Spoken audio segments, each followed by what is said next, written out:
Hello, everyone. Good morning, good afternoon, good evening. My name is Nikita Udwani, and welcome to today's webinar on behalf of Fleet Forum. Before we start, can I please ask you to use the chat box to just double check that you can hear and see me? I see someone's typing. Hey, there we go. Okay, more people are typing. That should be a positive sign. Yes, there we go. Super. So, welcome everyone. My name is Nikita Udwani, for those of you who don't know me. And thank you for joining this 30-minute webinar on safeguarding and what you as the fleet manager can do to assess and prevent harm. Before we get started with this topic, just a few housekeeping rules. It's a 30-minute webinar. This is a new topic for that. It's the first time we're doing a webinar on this topic. It was a request from a few fleet managers, and we thought, okay, let's discuss it. Moses, you already know the drill. Indeed, I'm going to ask all of you just to keep it interactive and yes, so to get to know each other a little bit. Can you please use the chat box to introduce yourself, your name, which organization you're working for, and which country you are participating from today. In this 30-minute webinar, I've prepared some slides. I'm going to be walking you through some key messages. We will send the recording after this via email to all of you. Of course, it's more fun to be in the webinar and ask your questions, which leads me to my next point as well. I have enabled the question asking feature of Click Meeting. Please feel free to use the chat box to make comments as you go, to ask questions. We will pick them up at the at the end of the webinar. And in between, I also have prepared some questions for you today. I mean, I was quite impressed with the number of people who signed up for this topic. So I think maybe you also have some things you want to share or some tips for each other in the webinar today. So I will be using the chat box as well to ask you questions. So all the more reason to stay alert. Let's begin. Safeguarding. If you haven't heard the term before, maybe let me just talk about it a little bit, right? I've copied with pride, as they say, this picture from Goal's website. What you see on this picture is, before we talk about what you can do as the fleet manager, maybe it's good for us to have a common understanding on what safeguarding is. Well, right, and that's why I've chosen this this picture for you. Safeguarding, it's an umbrella term, right? And that's what you see in this picture as well. And I think it's the key thing that what it means is that it's about taking important measures to prevent harm. And harm can be sexual exploitation, sexual harassment, abuse. So it's about preventing this harm from taking place. It's about safeguarding people, and especially vulnerable adults and children, and making sure that as organizations, we have an appropriate response when such incidences occur. And you might be saying, okay, Nikita, yes, I know there's a safeguarding policy in my organization, and I know there's a safeguarding focal point in my country office, but what does this have to do with me as the fleet manager? Well, I've taken I want to bring up 2 points to counteract that argument. One is, take a look at the quote on my screen. It's from an article that came out a couple of years ago by the New Humanitarian, and they were doing an investigation into into sexual harassment and abuse in an emergency response.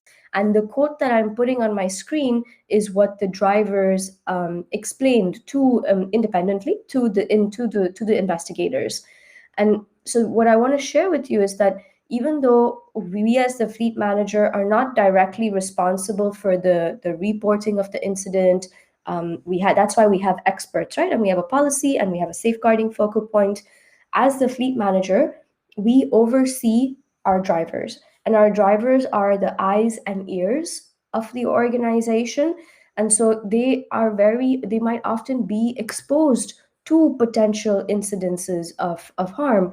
And so the vehicle is also a working place, right, at the end of the day. And that's why I think there is potential for safeguarding incidences. And as the fleet manager, we need to know, okay, how can we how can we facilitate an environment where our drivers know what to do if they witness an incident, that they themselves are not creating any harm, and how to report on an incident. So this is what we're going to be discussing today. I've prepared some actions that you can take, but let me ask you all a question now, and I would like to ask you to use the chat box to share your thoughts. My question to you is, as the fleet manager, maybe it's not your full-time role, but as the person who is overseeing the vehicles, that's why I call you the fleet manager. So as the fleet manager, what actions have you taken in the past 12 months to assess and prevent harm? May I please ask you to use the chat box to share what you have done? I'm going to give you a couple of minutes to write and share your actions.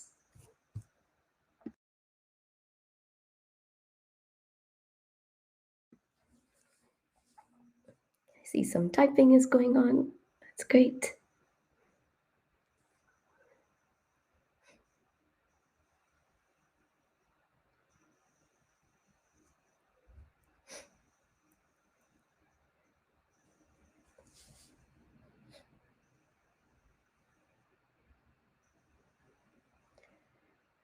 I still see some people typing. Let's give it another minute. I'm really eager to hear colleagues. Of course, I've prepared a list today, but many of you are, this is your day-to-day job already, so I'm very keen to hear from you.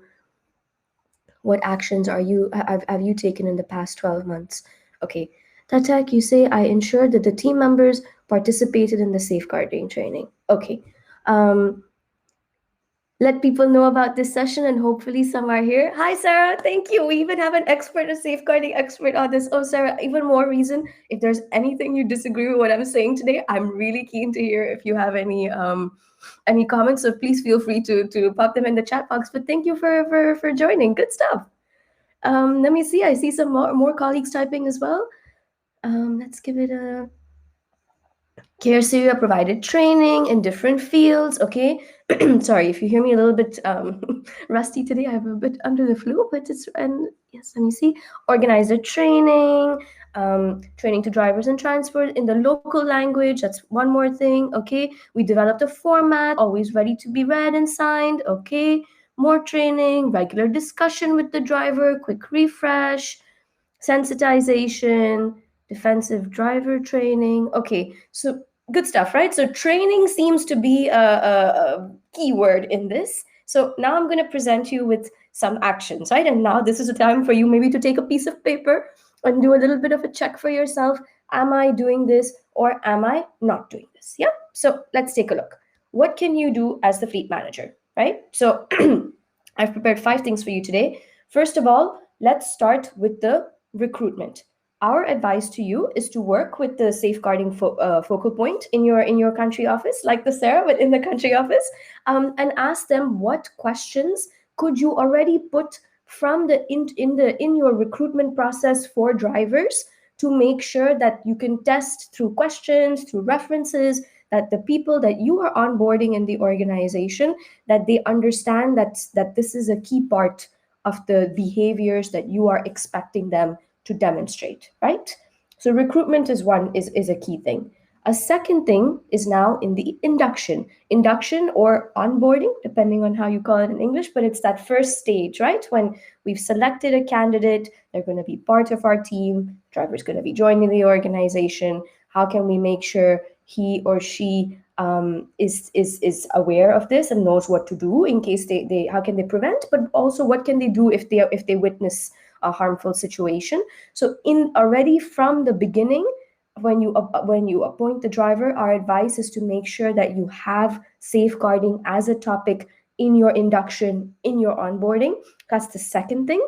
The third thing, some of you have mentioned it already, awareness and communication. So on a regular basis, right? It's not like, okay, I told the driver about this 5 years ago when they joined, and kalas and done, and we don't do anything now. No, you've got to keep making sure that in new and different ways you keep putting the topic back on the agenda so that it stays in the forefront of your drivers' minds. Reporting.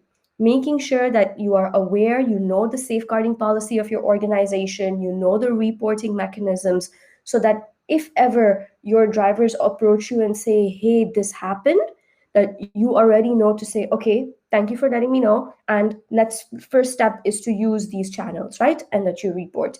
And the last one, it's not really an action, but it's rather what for you, what not to do. I think that sometimes as the fleet manager, because the drivers, they are our team members, right? They are our staff, we care about them. What we need to avoid is that if a driver ever approaches us to tell us about a situation where there was harm, that you do not think it's now your role to go and investigate the facts of this situation. You are not the investigating body in this. That's why we have policies and procedures around this in our organization. So remember, you are not responsible for the investigation. If your driver approaches you and tells you about something, your job is to guide them to the right reporting mechanism so that they can report it. So think about these things. Please take for yourself. I heard many of you say training, and as you can see, training is on my list as well. It's in the induction, it's in the awareness and communication. But I think also from the recruitment perspective, think about it. Think about if your drivers know how to report, if these communication methods are, if these reporting methods are available to them. And remember, it's not your job to investigate. Let me ask you another question now, but I think unfortunately I think most of you, at least this is part of your what you're doing. I wanted to ask you, have your drivers participated in safeguarding training in the past 12 months?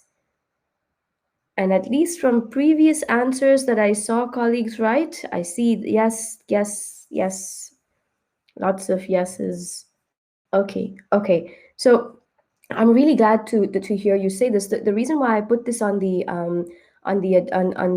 agenda is, I think sometimes because our drivers are in the vehicles, we don't often invite them to all our staff training or staff communication activities. It's more difficult to reach them, and so then we have the bad habit of thinking, yeah, well, they're staff. Are they really staff? And I want to discourage that thinking. So I'm really, really happy to hear you say that, yes, for many of you, your drivers are involved in this training. And where I want to challenge you, and I think, Indrani, you touched upon the point indeed, is please also to think about the language in which this training is delivered.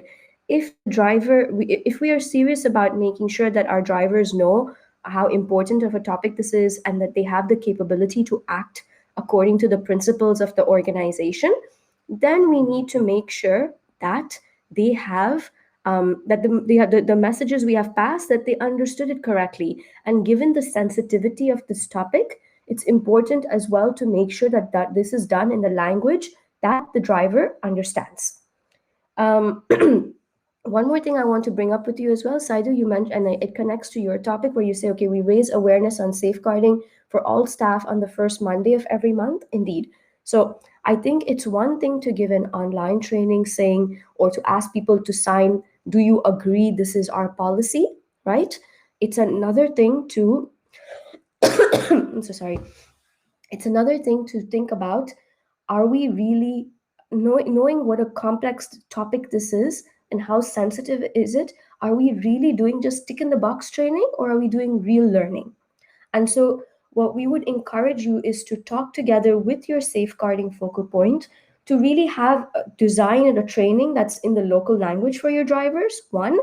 Two, that is also based on problem-based learning.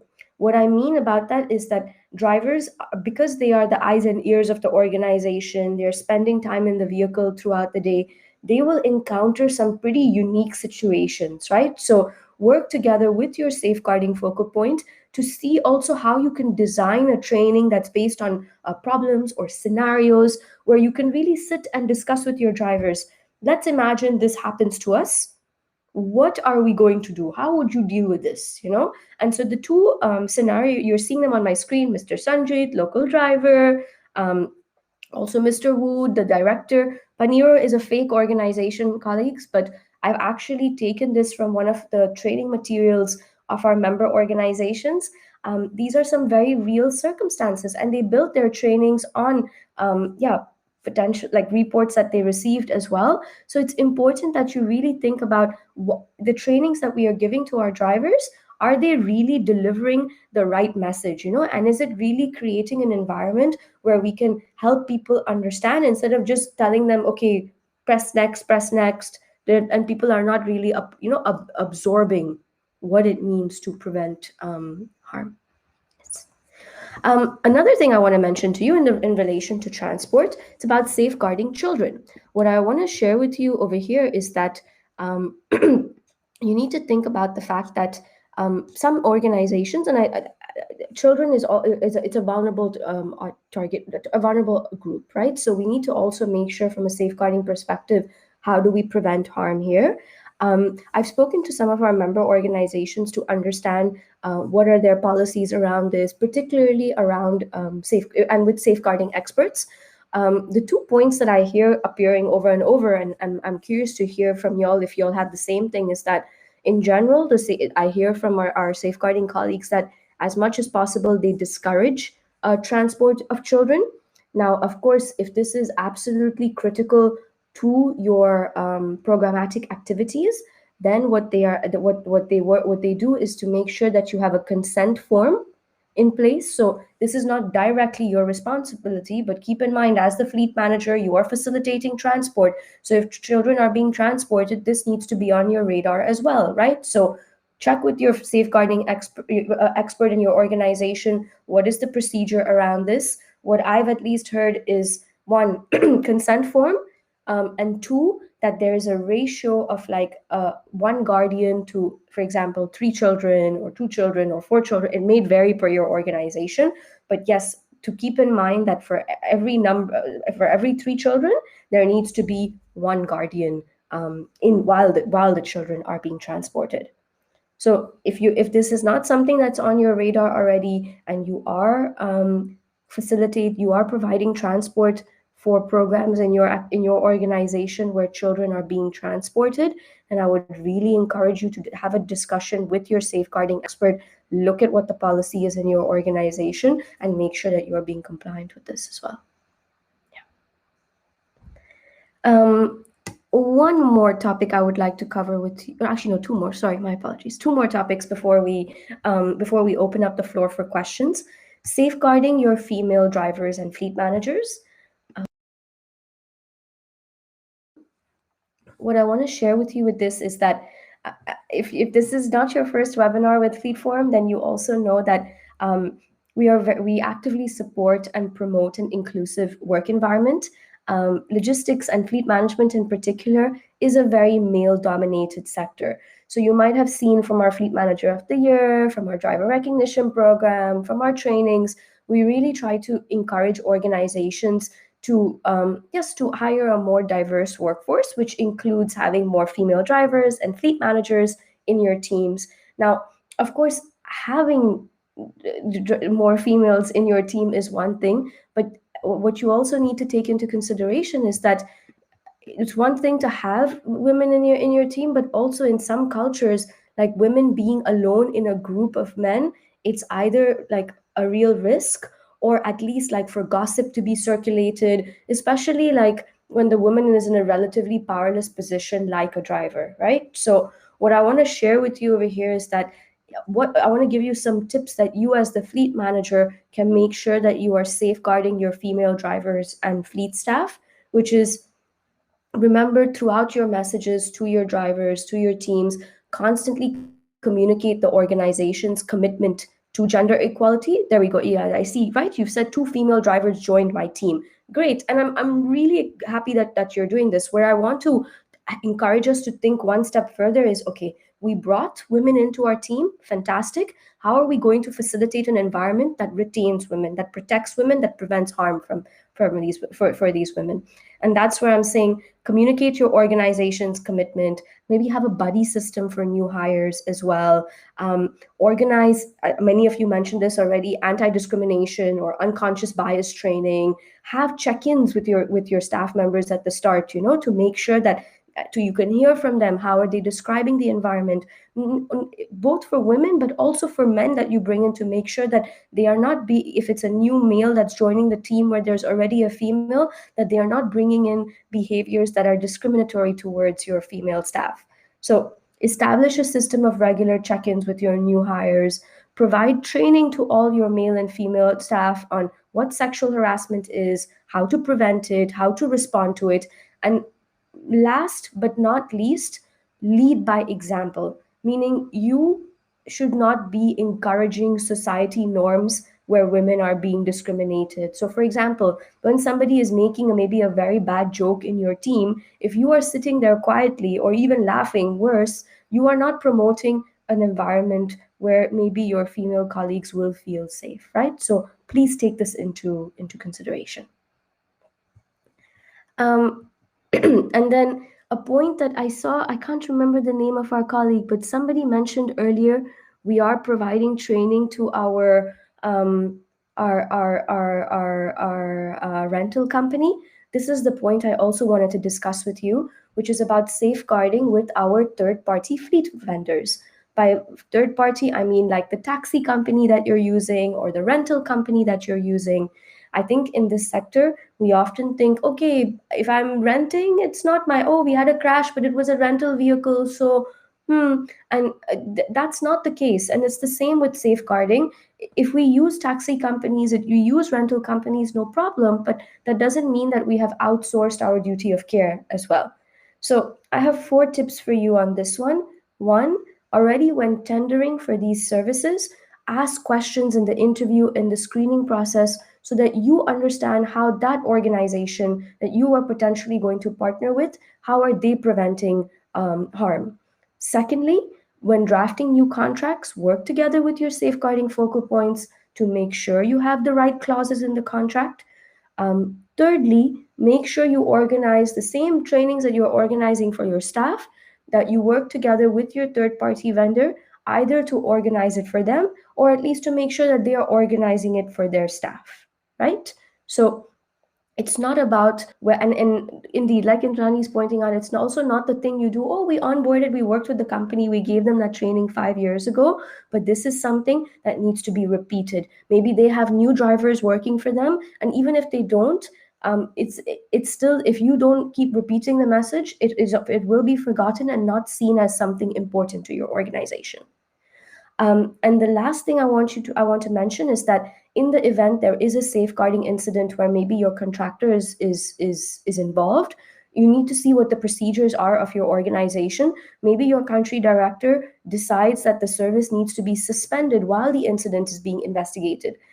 You don't have any influence or control on this, but what you need to make sure then as the fleet manager is to at least have a backup service provider that you can activate for that period of time, depending on the outcome of the investigation. Yes. So I'm going to open up the floor for questions now. Like I said, I want to thank, I'm going to go through, I'm reading through the comments as we go as well to see what people are what you have said. But I really hope that, I'm excited that you're enthusiastic about this topic, that you see the value in it. Like I said, it's about what we can do as the fleet manager with our drivers. Think about what I mentioned also in terms of safeguarding children and how and also your role towards your female staff and your third-party contractors. Yes. Let's open up the floor for some questions. Colleagues, I see you all had many comments, but not many questions. Let me pick out some. Let me start with the first question. This is a really easy one. Fadel, why do we not have this translated in French? Fadel, yes, I agree. I promise you, we are slowly doing. We are a small organization, but this is very important to us. As you might have seen, our fleet management trainings are offered in French. So is our driver recognition program. We have e-learning modules in French. But it is true, not all our activities are in French at the moment, like the webinars.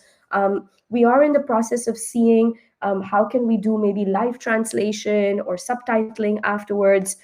If you have any ideas of vendors who do this at an affordable rate in your country, please let me know. We're looking to also balance out the cost of this. So if you have any suggestions, Fadel, or any other French-speaking or Spanish speaking colleague on the line, please let us know. Happy to take a look. Yes. Let me see questions. Will you share will I share this document for reference? Yes, absolutely. We don't usually share the document, but more the how do you say, the webinar itself. But if you want the slides itself, that can be arranged. I don't think that's an issue. Yeah. I see another colleague also, Indrani, saying, "Query, will you share the presentation?" No problem. Yes, we will. And I see some discussion between Laura and Indrani. There we go. Good question. I think my drivers will not speak up if they see anything happening where a senior manager is involved. What can I do about this? Good question, Bert. Thank you. I think this is a very real concern, right? And this is also what sort of motivated us to put this topic on after we spoke to a few fleet managers. There is a power hierarchy in our organization, and I can understand that your drivers maybe don't feel comfortable.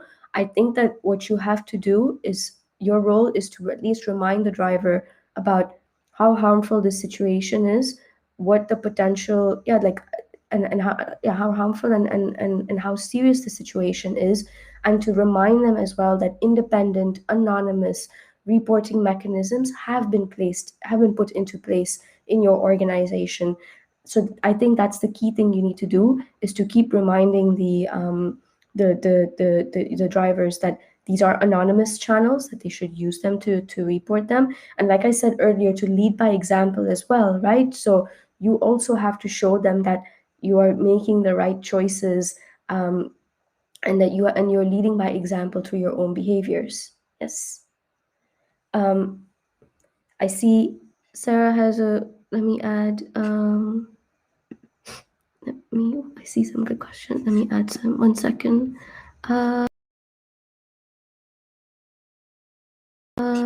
Sarah, to Bert's question, this highlights the importance and need to have bypassing options for people to report concerns directly to the organization's safeguarding personnel. There we go.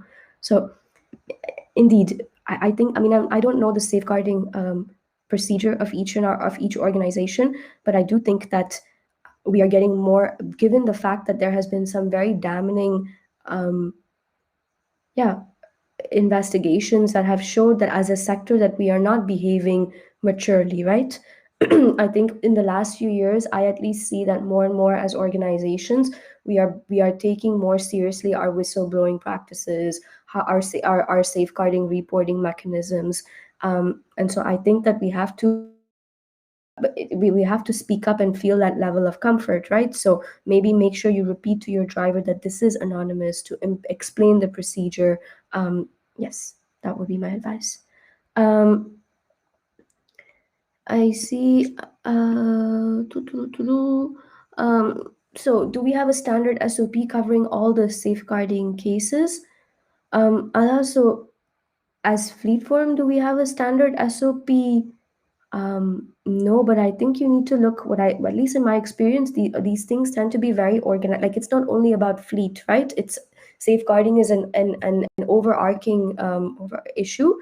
So I think it's important to take a look and see, look in your organization what procedure exists around this. To be honest, in preparation for this for this webinar, I looked up the procedures of multiple organizations. A lot of these things are publicly available.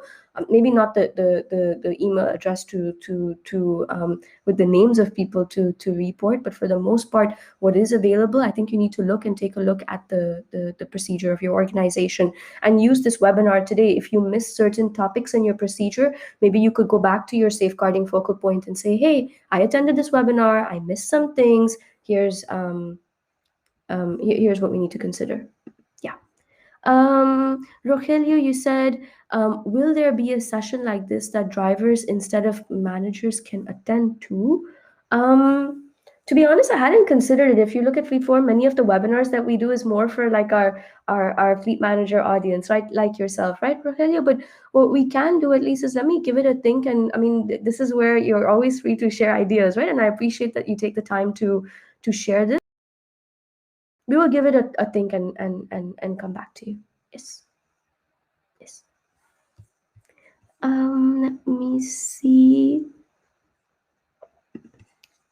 We've got 1 more minute. Okay, less than a minute, but I'm gonna, um, yeah, and maybe one more thing to add, Rogelio. I mean, I mentioned earlier we are going to we have the recording for this available, right? So you can also feel free to share that with your drivers. Yes. Sarah, there's great resources. Thank you, sir. I'm so grateful that you are here. This is definitely helpful, and we'll make sure to put it in the email that we're going to be sending out also after this. And maybe I'll touch base with you separately, Sarah, after this, in case there's any other resources or things that you think we should be offering to our fleet manager community over here. Happy to get your thoughts on that. Yes. Last one. Leon, you mentioned the third-party service provider. We add a driver code of contract. Um, most of them are managers. The drivers are the ones who go to the field with us. Okay. I appreciate that you mentioned this. It's true. I understand your point.